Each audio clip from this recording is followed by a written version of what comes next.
आगे भी बढ़ेंगे, लेकिन इसके साथ ही अगली महत्वपूर्ण खबर का रुख कर लेते हैं, जहां आपको बता दें कि दिवंगत बॉलीवुड एक्टर सुशांत सिंह राजपूत की मैनेजर रही दिशा सालियान की मौत का मामला एक बार फिर से सुर्खियों में।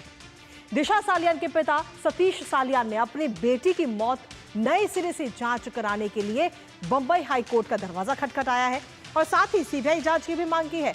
इसके साथ ही आपको बता दें कि दिशा के पिता ने इस याचिका में जांच के साथ साथ शिवसेना यूबीटी नेता आदित्य ठाकरे पर एफआईआर की भी मांग की है और इसके साथ ही 2 एक्टर्स पर भी गंभीर आरोप लगाए हैं। इस पूरे मामले के दोबारा से सुर्खियों में आने के बाद में अब महाराष्ट्र में सियासी घमासान मच गया है। नेता अलग अलग प्रतिक्रियाएं दे रहे हैं। क्या कुछ कहना है नेताओं का इस पूरे मामले को लेकर बताएंगे आपको, लेकिन उससे पहले आपको दिखाते हैं कि दिशा के पिता ने अपनी याचिका में क्या कुछ कहा है।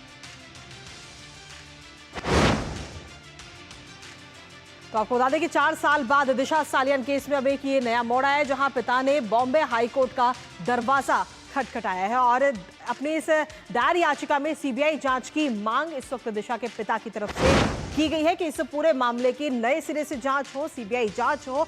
इसके साथ ही इस दौरान इस याचिका में शिवसेना यूबीटी नेता आदित्य ठाकरे पर भी एफआईआर की मांग दिशा के पिता की तरफ से की गई है। पिता ने बेटी के गैंगरेप का भी आरोप लगाया है। ये बात भी अब निकलकर सामने आई है। हालांकि अभी तक हम देखें तो इस पूरे केस में कहा जा रहा था कि ये सिर्फ एक दुर्घटना है। याचिका दायर के बाद में महाराष्ट्र की जो सियासत है वो इस वक्त गर्मा गई है। अलग अलग प्रतिक्रियाएं भी सामने आ रही हैं। आपको बता दें कि साल 2020 में 8 जून को दिशा सालियान की मौत हुई थी। 14वीं मंजिल से गिरकर उनकी मौत हुई थी और जिसके बाद में इस पूरे मामले को, इस पूरे केस को बताया गया था कि ये दुर्घटना हुई है, लेकिन पुलिस जांच में ये इस बात को दुर्घटना बताया गया। लेकिन अब कहीं ना कहीं इस पूरे केस में एक और नया मोड़ आ चुका है और दोबारा से सीबीआई जांच की मांग पिता करते हुए नजर आ रहे हैं। आखिर अभी तक दिशा के सालियान केस में कब क्या क्या हुआ है, एक बार उस पर भी नजर डाल लेते हैं। 8 जून 2020 को 14वीं मंजिल से गिरकर दिशा की मौत हुई थी और पुलिस ने इस दौरान अपनी जांच में इस मौत को दुर्घटना बताया था।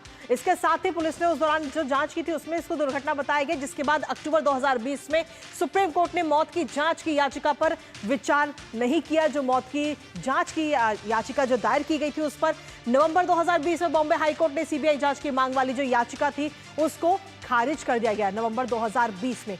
उसके बाद अगस्त 2021 में पुलिस ने क्लोजर रिपोर्ट भी लगा दी, यानी कि इस केस को पूरी तरह से क्लोज कर दिया गया। लेकिन अब कहीं ना कहीं एक बार फिर से ये केस खुलता हुआ नजर आएगा। 21 दिसंबर 2022 को महाराष्ट्र सरकार ने एसआईटी को ये पूरा मामला सौंप दिया था और जांच का आदेश दिया था। इसके साथ ही आपको बता दें कि अब आपको बताते हैं कि इस पूरे मामले पर भारतीय जनता पार्टी के नेताओं की तरफ से क्या कुछ प्रतिक्रिया दी गई। नीतीश राणे की तरफ से कहा गया कि आदित्य ठाकरे को बचाने वाले अब क्या कहेंगे, और इसके साथ ही योगेश कदम की अगर हम बात करें तो योगेश कदम की तरफ से कहा जा रहा है कि दिशा के पिता राज्य की होम मिनिस्ट्री को सबूत सौंपे, हम आगे की जांच करवाएंगे। उदय सामंत की तरफ से कहा जा रहा है कि इस मुद्दे पर राजनीतिक बयानबाजी ठीक नहीं है, क्योंकि इस पूरे मामले को लेकर अब राजनीतिक बयानबाजी भी काफी ज्यादा हो रही है, जिसको लेकर उदय सामंत की तरफ से इस बात को कहा गया। लेकिन इसके साथ ही अगर हम देखें तो और भी कई सारी प्रतिक्रिया आई है, जिसमें संजय राउत की तरफ से कहा जा रहा है कि ये हत्या नहीं बल्कि एक दुर्घटना थी। हालांकि पिता ये कह रहे हैं कि ये हत्या ही थी।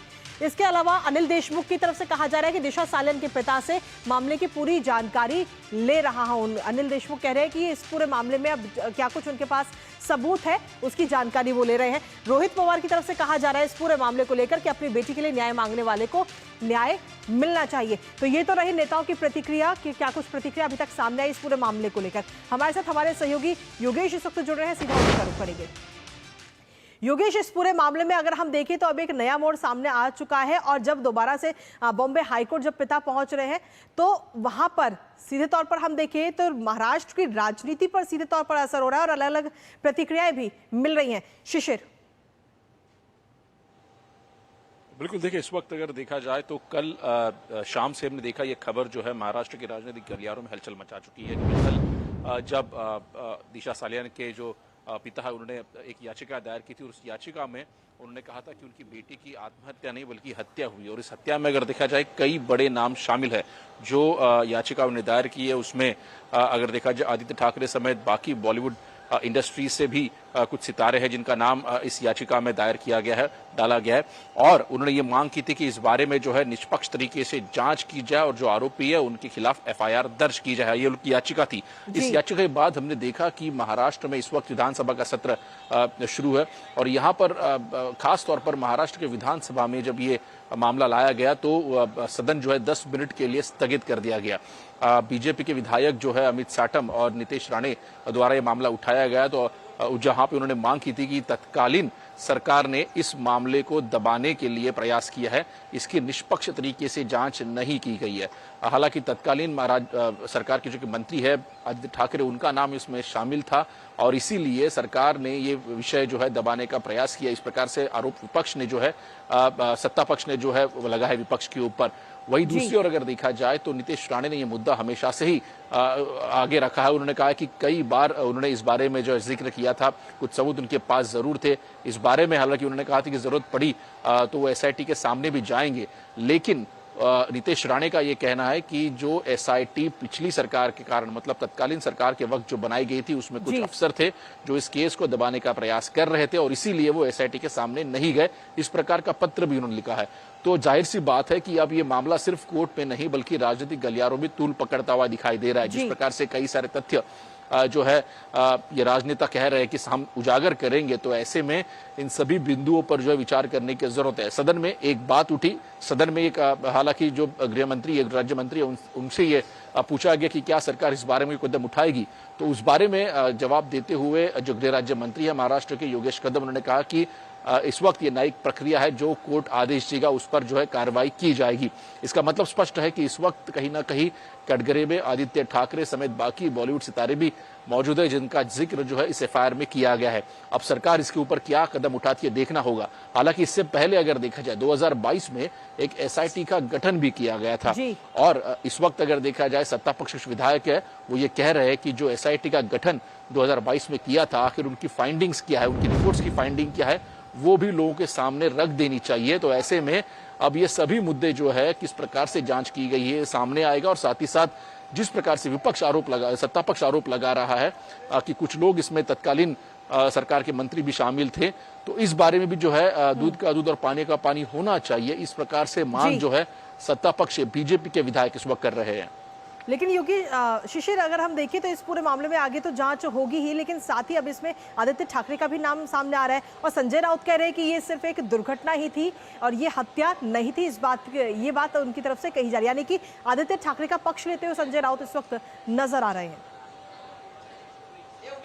बिल्कुल, देखिए संजय राउत द्वारा कहा गया कि 4 साल बाद आखिर क्यों इस प्रकार से जो है ये याचिका दायर की गई। उस वक्त अगर चाहते दिशा सालियन के पिता अगर उनको कोई कंप्लेंट करनी, कोई याचिका दायर करनी थी तो उस वक्त भी वो कर सकते थे। हालांकि संजय राउत ने यह भी कहा है और साथ ही साथ बाकी जो बीजेपी शिवसेना उद्धव ठाकरे पार्टी के नेता है उन्होंने ये भी कहा है कि उस वक्त उनसे पूछा गया था कि क्या वो केस दायर करना चाहते हैं, हालांकि उस बारे में कोई स्पष्टता नहीं थी।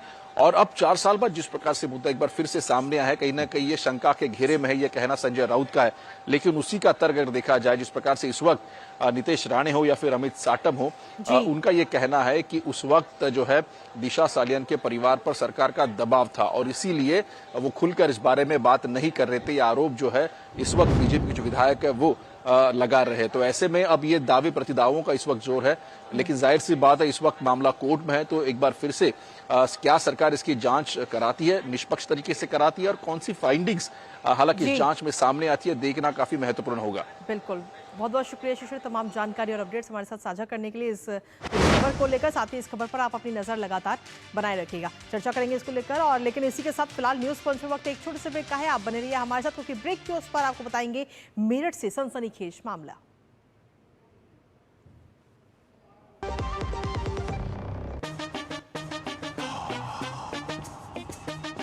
कैसे धंधा बढ़ेगा, कैसे गल्ला चलेगा, कैसे टाइकून बनेगा, ये काफी नहीं बेटा, स्कूटर है तेरा कब रॉकेट बनेगा। सिर्फ नींबू मिर्ची लगाने से बिजनेस बढ़ता तो हर बड़ा बिजनेस यही करता। बिजनेस बढ़ता है क्रेडिट से। अपनी दुकान में क्रेडिट ऑन यूपीआई अपनाओ, कस्टमर्स को यूपीआई पे क्रेडिट मिलेगा तो कस्टमर्स बढ़ेंगे और उनकी शॉपिंग भी। क्या समझे? अपने पेमेंट पार्टनर से संपर्क करें। Under the Honorable PM's leadership, an unprecedented push to yoga has been given. Today, yoga is playing a significant role in enhancing health and wellness across the world. PM Yoga Awards are given in recognition to outstanding contributions by individuals and organizations to the field of yoga. These awards carry a trophy, certificate and a prize of 25 lakh rupees. Hurry! Send your entries through MyGov platform before 31st March. Visit Ministry of Ayush website or MyGov platform for more details. जो लक्ष्य चुना था समझ आने लगा है। GLA university, उच्च लक्ष्य की निश्चित प्राप्ति। और ब्रेक के बाद एक बार फिर से स्वागत है आप सभी का। आगे बढ़ते खबरों में, जहां आपको बता दें अगली खबर का रुख करते हैं। पत्नी, बॉयफ्रेंड, सीमेंट और चाकू, जी हां, इन 4 शब्दों में छिपी है मेरठ के सौरभ राजपूत के मर्डर की पूरी हिस्ट्री।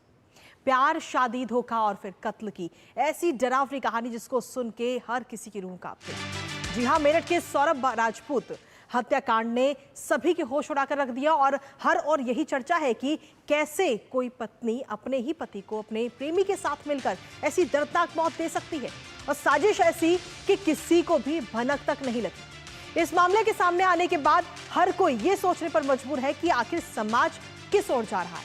कोई अपने घर में घर वालों के साथ भी सुरक्षित नहीं है। अपने संवाददाता से जानेंगे इस वारदात के बाद का एक एक अपडेट, लेकिन उससे पहले आपको बताते कि कैसे इस वारदात को दिया गया अंजाम। तो मेरठ पुलिस की तरफ